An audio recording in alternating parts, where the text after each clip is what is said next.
नहीं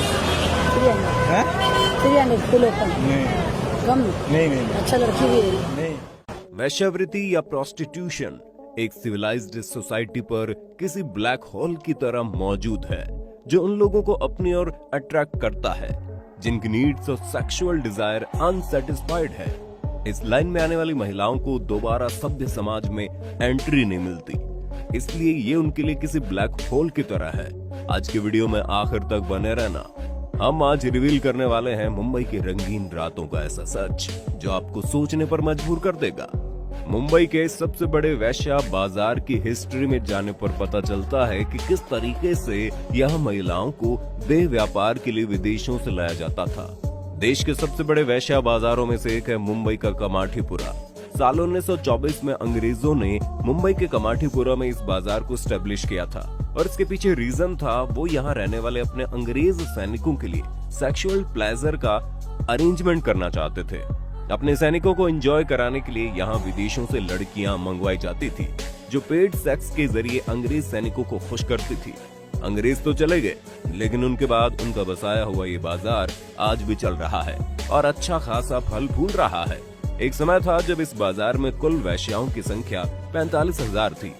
उस समय इन बाजारों की रौनक देखते ही बनती थी। यहाँ आने का सपना हर उस व्यक्ति का होता था जिसे खूबसूरती का शौक है, चाहे वो लड़का वर्जिन हो या हैबिचुअल। यहाँ आने के बाद अच्छा खासा एक्सपीरियंस होल्डर हो जाता। इस बाजार में कम उम्र की लड़कियों की अच्छी खासी डिमांड रहती है।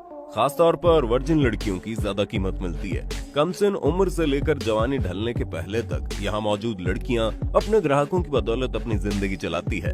कभी इस बाजार को लाल बाजार के नाम से भी जाना जाता है। साल 1992 के बाद जैसे HIV वायरस के बारे में लोगों को पता चला तो धीरे धीरे यहाँ ग्राहकों की संख्या कम हो गई।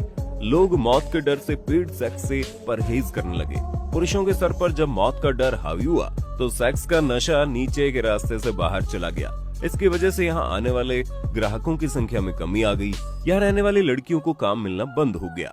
इसके बाद यहाँ वैश्याओं की संख्या में कमी हो गई। जब ग्राहक ही नहीं थे तो वैश्याएं भी इस काम को नहीं कर सकती थी। हालांकि आज यहाँ वैश्याओं की संख्या काफी कम हो गई है।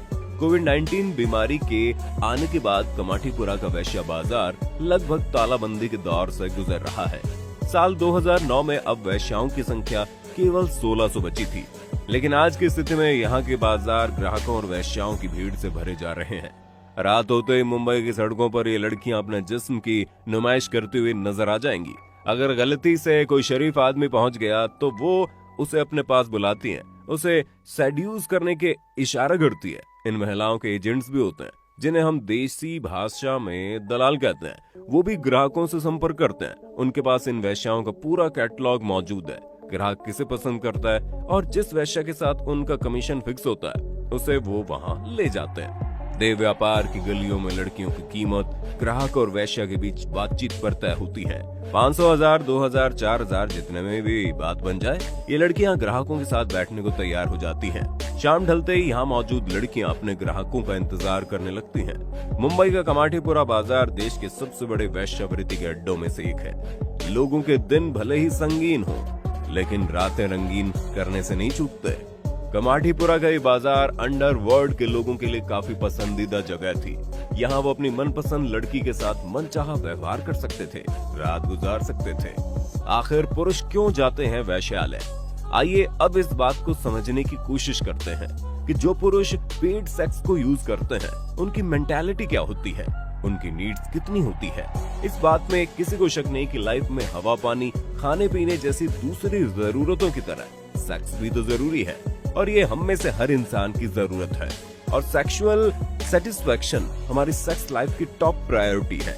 लेकिन फिर भी बहुत से लोग ऐसे होते हैं जिनकी शादी नहीं होती, या जो खुद शादी नहीं करते, या वो लोग जो घर परिवार की जिम्मेदारी से दूर भागते हैं। इसके अलावा वो लोग भी होते हैं जो अपने लाइफ पार्टनर से सेक्सुअली अनसेटिस्फाइड होते हैं। घर में अपने पार्टनर के साथ उन्हें पूरी तरह से अपने मन की करने का मौका नहीं मिलता। ऐसी सिचुएशन में वो अपने अनसेटिस्फाइड सेक्सुअल डिजायर को लेकर इन प्रोस्टिट्यूट के पास जाते हैं, जो पैसा लेकर उनकी इन तमाम विशेष को पूरा करती है और उन्हें उनकी मर्जी के मुताबिक यौन सुख देती है।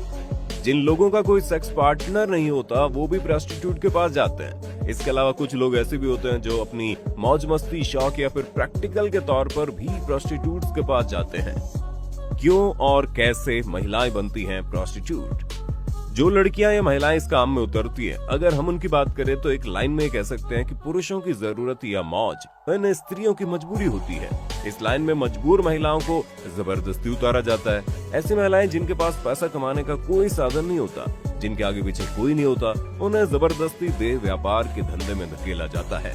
प्रोस्टिट्यूशन सोसाइटी का वो ब्लैक हॉल है जहां आने के बाद एक महिला दोबारा सभ्य समाज में स्वीकार नहीं की जाती। कुछ लड़कियां प्यार के जाल में फंसकर ऐसे धूर्त और मक्कार लोगों के चंगुल में फंस जाती है जो इन महिलाओं को इन वैश्यालयों में बेच देते हैं। वो जिंदगी भर से ही अपनी किस्मत मानकर चलती है। लड़कियों या महिलाओं को इस बाजार में उतरने के और कई बहाने हैं। देश के कोने कोने में ऐसे धूर्त और मक्कार लोगों का जाल फैला हुआ है जो इन महिलाओं पर नजर रखते हैं, जो अकेली हो, जरूरतमंद हो, जिन्हें पैसे की जरूरत हो या जिन्हें काम की जरूरत हो। उन्हें काम दिलाने के बहाने यहाँ लाकर बेच देते हैं। कुछ लोग तो लड़कियों और महिलाओं से शादी भी कर लेते हैं और बाकायदा अपनी पत्नी बनाकर यहाँ ले आते हैं, फिर इस दलदल में धकेल कर हमेशा के लिए छोड़कर चले जाते हैं। दरअसल यही उनका धंधा होता है। एक महिला को इस धंधे में लेकर आने के एवज में उन्हें अच्छे खासे पैसे मिलते हैं। इसके बाद वो किसी दूसरी महिला को शादी करके ले आते हैं और ये सिलसिला लगातार चलता रहता है। इस धंधे में महिलाओं का आना भी जारी रहता है। इसके अलावा महिलाओं का एक वर्ग और भी है जिसके बारे में कहा जाता है वो अपनी मर्जी से मजे के लिए या फिर पैसा कमाने के लिए इस लाइन में आती हैं। उनकी अपनी कोई मजबूरी नहीं होती। जरूरत को छोड़कर उनके कुछ ऐसे शौक होते हैं जिन्हें पूरा करने के लिए वो इस लाइन में आ जाती हैं। सवाल ये उठता है कि क्या सच में कुछ महिलाएं अपने शौक या मजे के लिए इस लाइन में आती हैं? हालांकि ये कंट्रोवर्शियल टॉपिक है। इस पर आपकी क्या राय है, हमें कमेंट बॉक्स में लिखकर बताना जरूर। मुंबई हमारे देश का एक ऐसा शहर है जहां महिलाओं पर रेप या बलात्कार के मामले कम देखने में आते हैं और इसके पीछे ये बात कही जाती है कि यहाँ एक बड़ा वैश्यालय है जहां लोगों की अनसेटिस्फाइड सेक्सुअल डिजायर पूरी हो जाती है। इसलिए महिलाओं पर रेप के मामले यहाँ कम देखने को मिलते हैं। हालांकि इस बात में कितनी सच्चाई है इसका दावा नहीं करते हम। Social boycott. प्रोस्टिट्यूट हो, दलाल हो या फिर इस धंधे से जुड़े कोई भी लोग, समाज में ये लोग अक्सर हाशिए पर, अलग थलग और एक ऐसे स्थान पर रहते हैं जहां इन्हें नीची नजरों से देखा जाता है। उनके लिए कोई सम्मान नहीं होता। उन्हें कानूनी तौर पर काम करने की कोई मान्यता नहीं मिली है। हमारे देश में देह व्यापार जुर्म है। ऐसा करने वालों को कानून के मुताबिक सजा भी मिलती है। फिर भी इस धंधे से जुड़े लोग सभ्य समाज में अपनी घुसपैठ बनाए रखते हैं जहां हम अपने काम की पहचान को छुपाए रखते हैं। पेड सेक्स को यूज करने वाले पुरुषों को भी समाज अच्छी नजरों से नहीं देखता। ऐसे लोगों के लिए कोई सम्मानजनक स्थान समाज में है ही नहीं। मुंबई की रंगीन गलियों में केवल देह व्यापार ही नहीं होता बल्कि मानव तस्करी का ऐसा बड़ा खेल होता है जहां बड़े पैमाने पर कमजोर और मजबूर लोगों की तस्करी की जाती है। ह्यूमन ट्रैफिकिंग का एक बड़ा खेल इस धंधे की आड़ में खेला जाता है।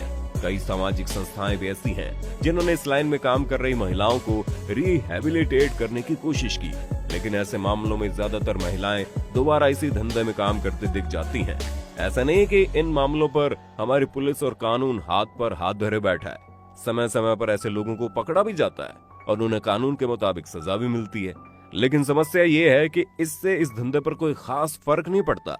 लुक छुपकर ही सही इस धंधे से जुड़े लोग काम करते रहते हैं। आप इस बारे में क्या सोचते हैं और हमारा वीडियो आपको कैसा लगा कमेंट बॉक्स में बताना लिखकर। फिर मिलेंगे नए वीडियो में। जय हिंद, जय भारत, वंदे मातरम।